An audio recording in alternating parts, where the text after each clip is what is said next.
Dear student, आज हम एक क्वेश्चन शुरू करते हैं। निम्नलिखित से लेखांकन समीकरण तैयार कीजिए तथा स्थिति विवरण बनाइए। इस क्वेश्चन में हमने लेखांकन समीकरण बनाना है, साथ साथ में हमने स्थिति विवरण भी तैयार करना है। लेखांकन समीकरण का मैंने फॉर्मेट इधर पे बना रखा है, अकाउंटिंग इक्वेशन। तो अकाउंटिंग इक्वेशन में सबसे पहले सीरियल नंबर, फिर ट्रांजैक्शन, फिर मैंने एसेट्स लिख के कुछ 3 कॉलम बना रखे हैं।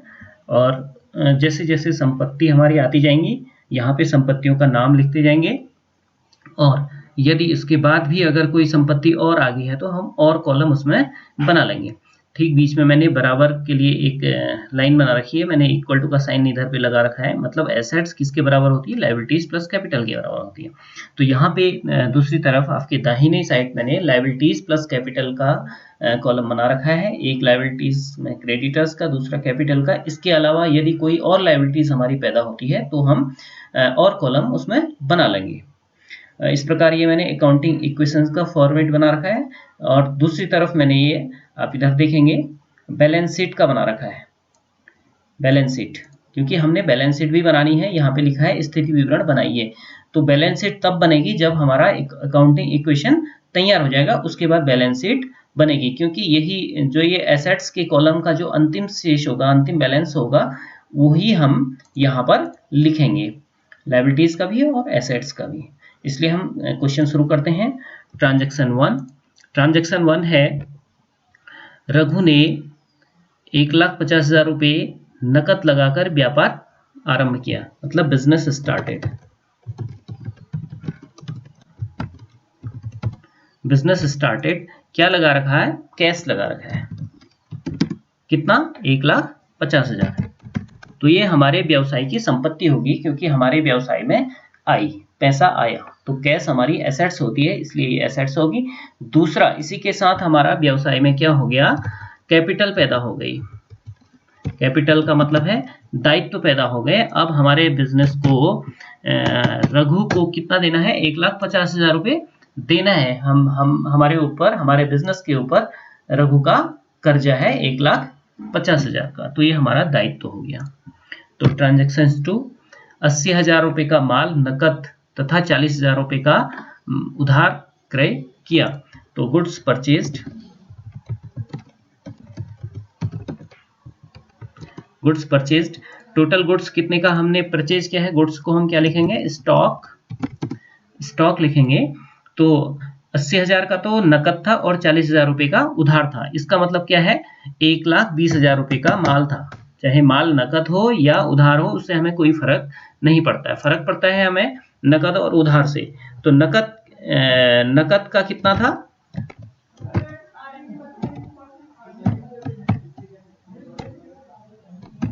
नकद है हमारा 80,000 का। तो 80,000 रुपये हमारे कैश में कम हो जाएंगे, क्योंकि 80,000 रुपये हमने दे दिए हैं।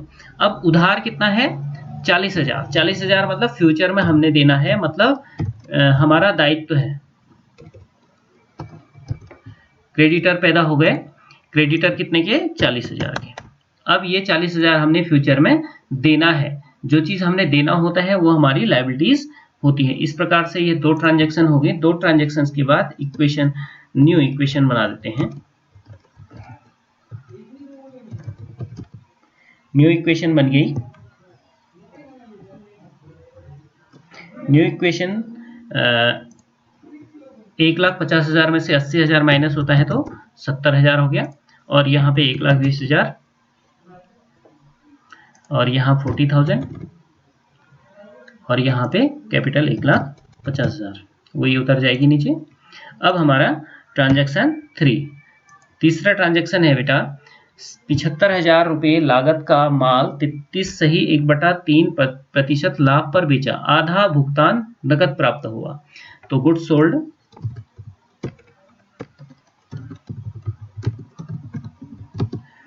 माल कितने का था? 75,000 का। तो 75,000 रुपये हमारा, हमने माल बेच दिया है, तो हमारा 75,000 से स्टॉक कम हो जाएगा। 75,000 का सामान हमारे पास कम है।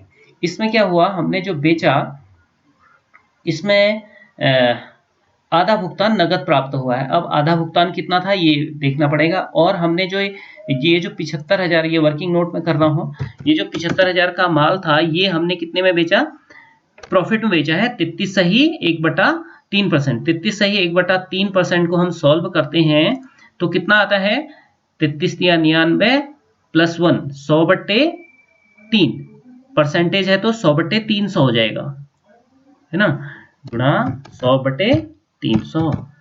तो ये हमने कितने प्रॉफिट में बेचा है, ये तो कॉस्ट थी, ये कॉस्ट थी और ये हमारा प्रॉफिट है, ये क्या है, प्रॉफिट है। अब सेल कितने में किया है, सेल किया है हमने 1 लाख रुपए में,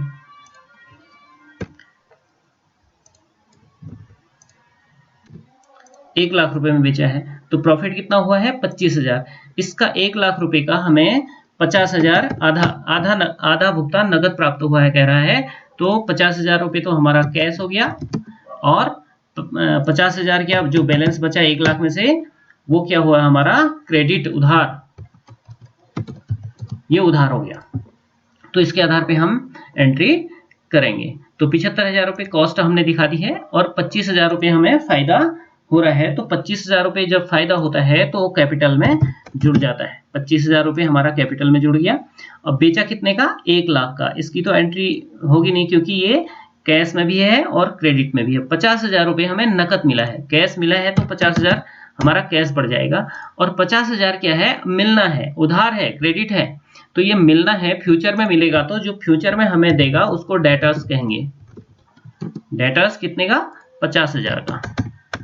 इस प्रकार से ये ट्रांजैक्शंस भी हो गई। अब हमारा न्यू इक्वेशन आ गई। न्यू इक्वेशन क्या है, 70,000 प्लस 50,000 कितना हो गया, 1,20,000 और 1,20,000 में से 75,000 माइनस होगा तो कितना हो जाएगा 45,000 और यहाँ पे कितना हो गया 50,000 और यहाँ पे भी 40,000 उतार देंगे, कुछ है नहीं। और यहाँ पे कितना हो गया, हमारी जो कैपिटल है वो 1,75,000 हो गई, बढ़ गई क्योंकि 25,000 हमें प्रॉफिट हो चुका है। अब ट्रांजैक्शन नंबर 4। ट्रांजैक्शन 4 है 10,000 रुपए का माल 12,000 में उधार बेचा, गुड्स सोल्ड। माल कितने का था, 10,000 का, तो 10,000 हम माइनस कर देंगे क्योंकि हमने बेच दिया है, 10,000 हमारे से गया। कितने का बेचा है, 12,000 का, तो बेचा है तो हमें क्या करेगा, अब हमें वो मिलेगा,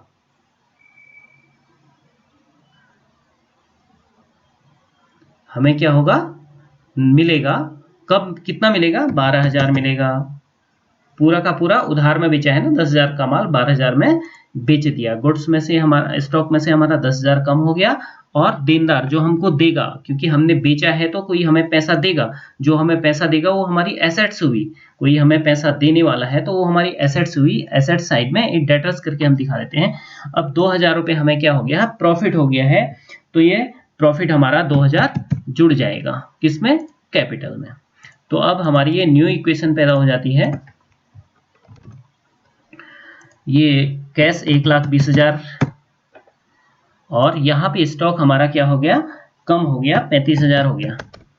45,000 का था हमारे पास और 10,000 का उसमें से बेच दिया है। और यहाँ पे हमारे डेटर्स क्या है, बढ़ गए हैं, 62,000 हो जाएगा। और यहाँ पे हमारे जो क्रेडिटर्स हैं वो 40 ही हैं, 40,000। और यहाँ पे क्या है, कैपिटल और बढ़ गई 1,77,000, इतने की हमारी कैपिटल हो गई। अब पांचवा ट्रांजैक्शन है, किराए के 2,000 रुपये तथा वेतन के 4,000 रुपये भुगतान किए। किराए, रेंट दिया है, ये हमारा खर्चा है, तो रेंट पेड, कितना पेड किया है, 2,000 रुपये, तो 2,000 रुपये हमारा क्या हो जाएगा, कैश कम हो जाएगा। और जो भी खर्चा होता है वो हमारी कैपिटल भी कम कर देता है। तो इस प्रकार से ये हो गया। अब हम इधर न्यू इक्वेशन बना देंगे, न्यू इक्वेशन आ जाएगी। न्यू इक्वेशन 1,20,000 में से 2,000 अगर घट जाता है तो 1,18,000 और यहाँ पे 35,000, यहाँ पे 62,000, इनमें कोई प्रभाव नहीं पड़ा है और यहाँ पे 40,000, इस पे भी कोई प्रभाव नहीं पड़ा है। अब यहाँ पे हमारी कैपिटल थोड़ा कम हो जाएगी क्योंकि हमने खर्चा किया है। 1,77,000 हमारा कैपिटल थी और उसमें से 2,000 माइनस होगी तो 1,75,000 हमारी कैपिटल बच गई। अब ट्रांजैक्शन 6, ट्रांजैक्शन 6 क्या है, सॉरी ट्रांजैक्शन 5 में ही 2 है, इधर हम 5-1 कर देते हैं।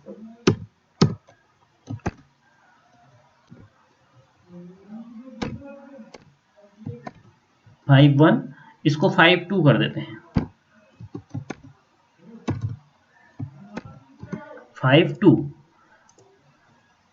क्या है, इसी में किराए के 2,000 रुपए तथा वेतन के 4,000 रुपए भुगतान किए। सैलरी दी है,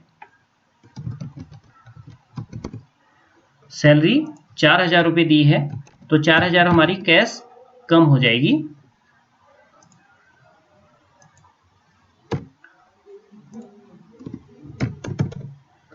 ₹4,000 हमारी कैश कम हो गई और 4,000 रुपए जो भी खर्चा होता है वो पूंजी में से भी घट जाएगा। 4,000 रुपए यहाँ हमारी कम हो जाएगी।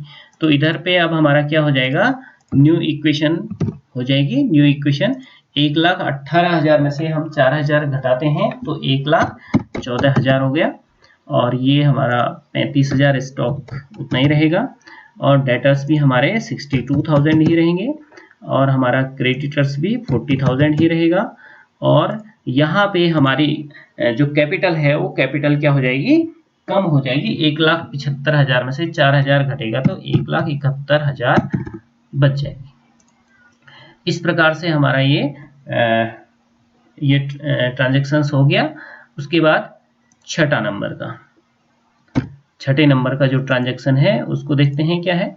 छठा नंबर का है 20,000 रुपये लागत का माल 18,500 रुपये में नगद बेचा, मतलब गुड्स सोल्ड। गुड्स सोल्ड कितने का था, 20,000 रुपये की लागत का था। स्टॉक में से कितना माइनस होगा, 20,000। स्टॉक 20,000 का था लेकिन बेचा कितने में, 18,500 में कैश में बेचा, नगद बेचा। 18,500 रुपये हमारे पास आए, 18,500 रुपये हमारे पास कैश आया। देखो अब ये था कितने का, 20,000 का, तो मिला कितना है हमें कैश, 18,500। 18,500 रुपये में बेचा है, इसका मतलब हमें लॉस हो गया है। इसका मतलब क्या है, लॉस हुआ है क्योंकि 20,000 रुपये की लागत का था और 18,500 रुपये में बेचा है तो लॉस हो गया। जितना भी लॉस हो गया है वो लॉस पूंजी में से कम हो जाएगा, हमारी पूंजी कम कर देगा। तो पूंजी कितना, 1,500 रुपये हमारी पूंजी कम हो जाएगी क्योंकि हमने लॉस में उसको बेचा है। तो ये हमारा क्या आ गया, फाइनल इक्वेशन।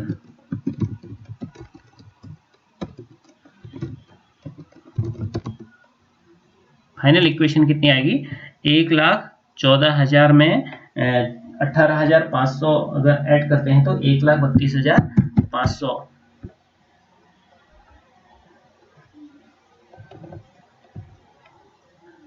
ये आ गई 1,32,000, सॉरी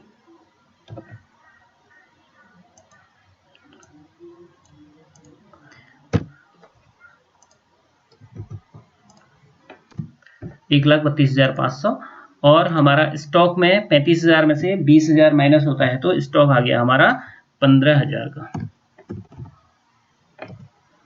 और यहाँ पे हमारा ये 62,000, डेटास 62,000 के हैं और क्रेडिटर हमारा 40,000 का ही हुआ और यहाँ पे कैपिटल हमारी 1,71,000, सॉरी ये हट गया है किसी भी कारण से। जो वो लॉस था वो 1,500 का था, उसको हम माइनस कर देते हैं 1,1500। तो 1,71,000 में से 1,500 घटता है तो 169,500, 169,500, 1,69,500 रुपये हमारी ये कैपिटल आ गई। इसको हम क्या कहेंगे? Final equation. फाइनल इक्वेशन हमारी आ गई। इस प्रकार से हमारा क्वेश्चन पूरा हो जाता है। ये क्वेश्चन पूरा हो गया। अब हम इसको चेक कर देते हैं कि एसेट साइड का और लायबिलिटी प्लस कैपिटल साइड की जो टोटल है वो बराबर है या नहीं। इसको चेक करते हैं। इधर आ गया 2,09,500 और इधर का भी देखते हैं लायबिलिटी साइड का। ये 40,000 प्लस 1,69,500 2,09,500। देखो एसेट साइड का टोटल, ये इन तीनों का टोटल किया मैंने 2,09,500 आया, और लायबिलिटी साइड का कैपिटल और क्रेडिटर्स का टोटल किया मैंने 40,000 और 1,69,500, तो 2,09,500। इस प्रकार से क्वेश्चन हमारा अकाउंटिंग इक्वेशंस का पूरा होगा। इसके बाद बारी आती है बैलेंस शीट की। बैलेंस शीट बनानी है अब हमें। बैलेंस शीट में देखो बेटा, हम अपने लेफ्ट साइड में लायबिलिटीज प्लस कैपिटल दिखाते हैं और राइट साइड में एसेट्स दिखाते हैं। तो लायबिलिटीज प्लस कैपिटल को हम पहले दिखा देते हैं। इधर पे जो ये लिखे हैं, पहला जो लायबिलिटीज है वो क्रेडिटर्स है, उसको हम दिखा देंगे इधर पे क्रेडिटर्स। क्रेडिटर्स कितने के हैं? 40,000 के। 40,000 हम यहाँ दिखा देंगे। और उसके बाद क्या है? कैपिटल। कैपिटल की भी फाइनल अमाउंट दिखा देते हैं 1,69,500। क्रेडिटर्स के नीचे ही कैपिटल है 1,69,500 1,69,500। ये हमारी लायबिलिटीज प्लस कैपिटल साइड होगी। अब हम देखते हैं एसेट साइड में। एसेट साइड में ये है, एसेट साइड में तीन हमारी एसेट्स हैं। पहली एसेट से है कैश। कैश हमारी हो गई, जो कैश में फाइनल अमाउंट है 1,32,500। उसके बाद स्टॉक। स्टॉक देखते हैं कितना है। स्टॉक है ये 15,000 बचा है हमारे पास, तो 15,000 यहाँ शो कर देंगे। अब उसके बाद आता है डेटर्स। डेटर्स लिख देंगे। डेटर्स है हमारे 62,000 62,000 के, तो 62,000 हम यहाँ लिख देंगे। अब हमारा क्या है, ये डेबिट साइड ये लायबिलिटी साइड और एसेट साइड, इन दोनों का भी जोड़ बराबर आना चाहिए। उतना ही जोड़ आना चाहिए जितना हमारे अकाउंटिंग इक्वेशन में आया था। देखो ये जोड़ मैंने किया, इन दोनों को जोड़ा है तो 2,09,500 आया है, और एसेट साइड में जोड़ा है तो 2,09,500 आया है। यहाँ भी 2,09,500 है। अब हम क्या करेंगे, इसमें लाइन खींच देंगे।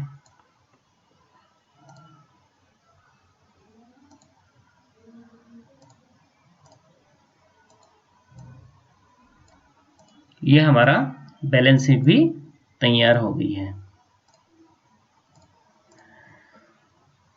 ये हमारी बैलेंस शीट तैयार हो गई है और ये हमारे अकाउंटिंग इक्वेशन तैयार हो गया। इस प्रकार से क्वेश्चन पूरा हो गया है। Thank you.